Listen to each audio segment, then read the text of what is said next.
परोस रहे हैं। छत पे माताएं बैठी हुई हैं और माताएं गाली दे रही हैं। और गाली कैसे दी है?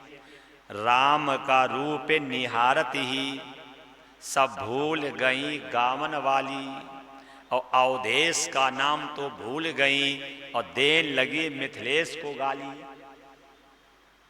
जो गाली देने वाली माताएं, जो ये तो एक होता नहीं परंपरा, अब तो शायद नहीं होता होगा क्योंकि अब तो सब गेस्ट हाउस में होता है, अब समय ही नहीं।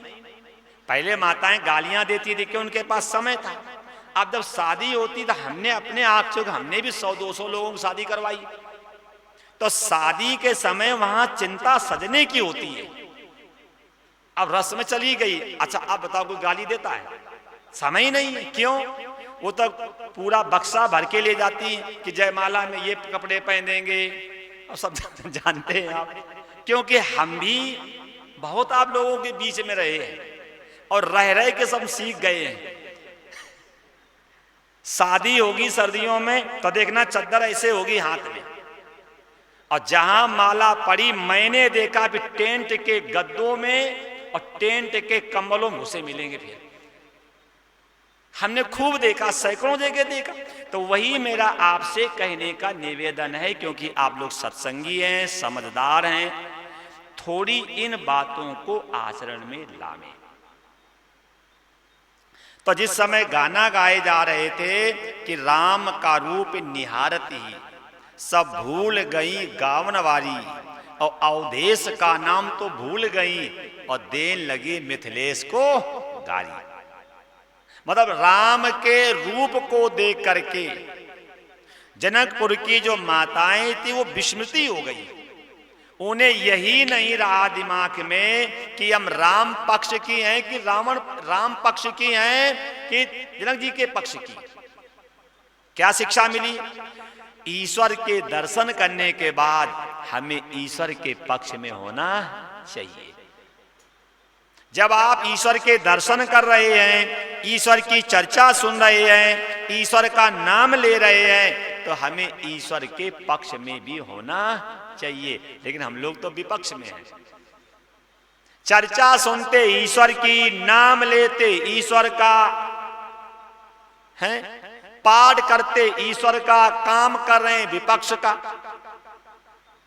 तो यह आपके सामने प्रमाण है। जनकपुर की माताएं राम जी को देखती हैं, राम के पक्ष में हो गई, गालियां दे रही हैं, और गालियां देनी थी अवध को और दे रहे हैं जनकपुर के लोगों को।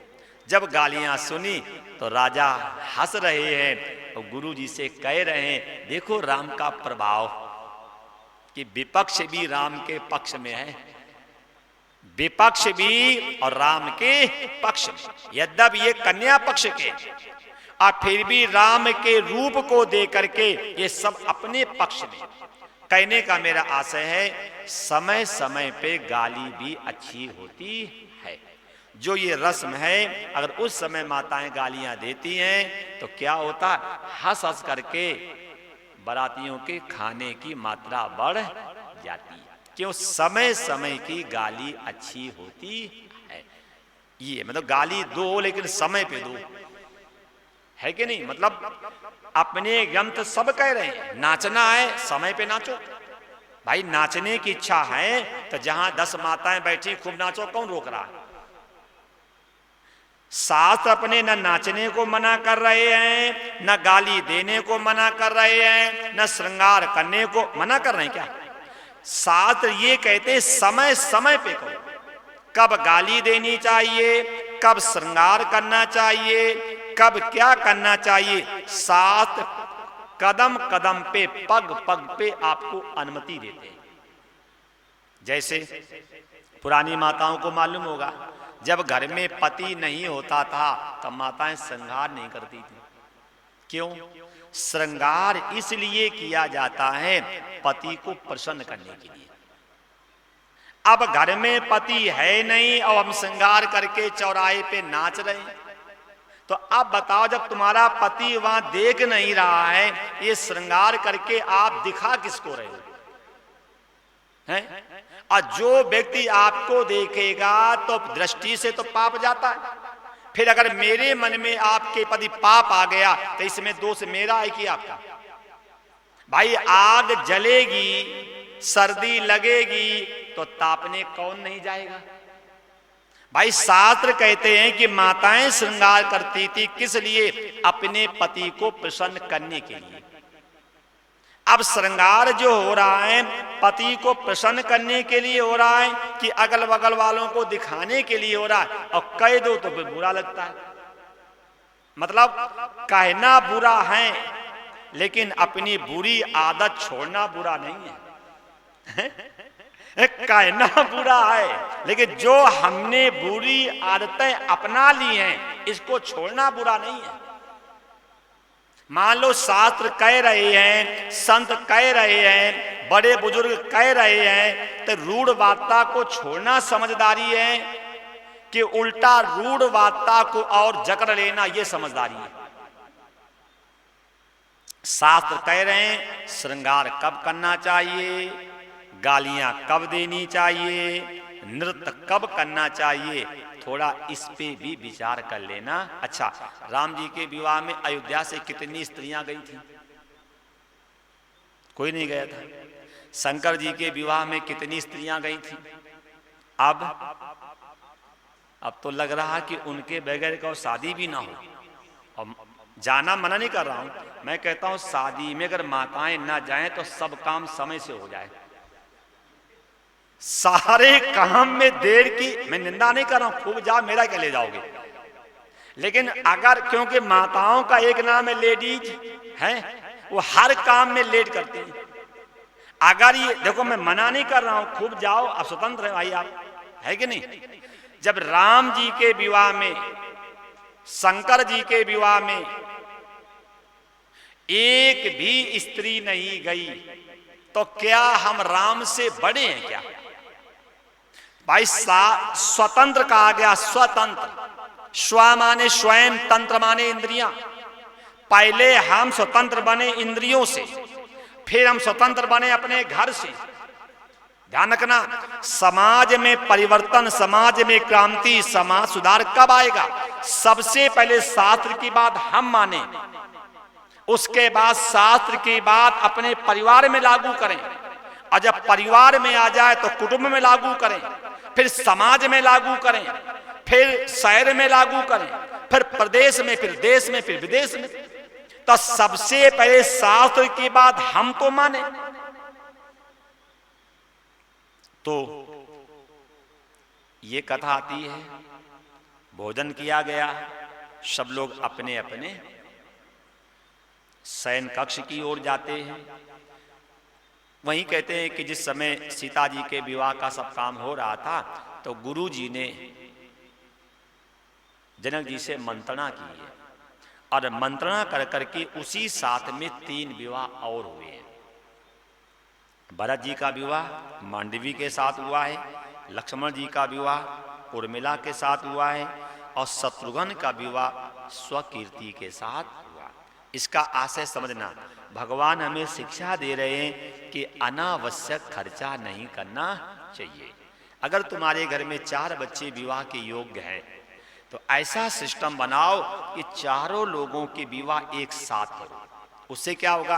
आपका समय बचेगा, आपका पैसा बचेगा, और रिश्तेदार बेचारे परेशान नहीं होंगे, क्योंकि वैसे 4 बार आएंगे हैं। अगर एक ही साथ हो गया तो उन्हें भी आराम, पैसा भी बचेगा, समय भी बचेगा। मानोगे नहीं, क्यों? सब आप जानते हैं, लेकिन भगवान हमें शिक्षा दे रहे हैं कभी भी पैसे का दुरुपयोग मत करना।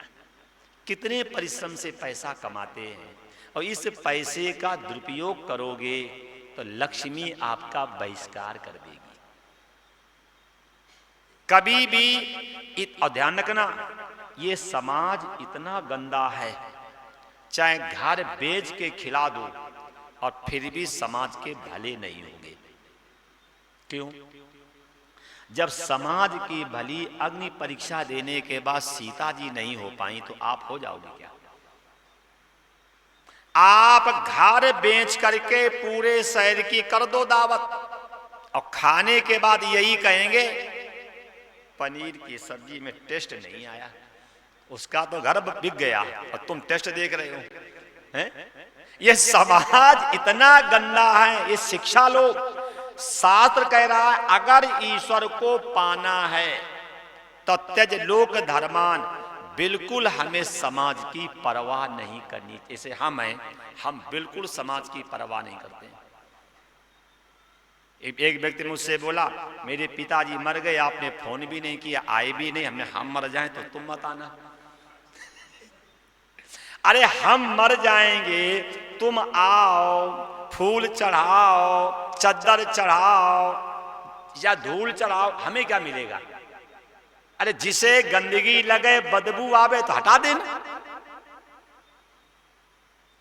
जयपुर में कथा कर रहे थे महावीर नगर में, तो समिति ऐसे बढ़िया हाल बना, तो समिति वाले बोले ब्रह्मचारी जी भगवान को सुनाओ।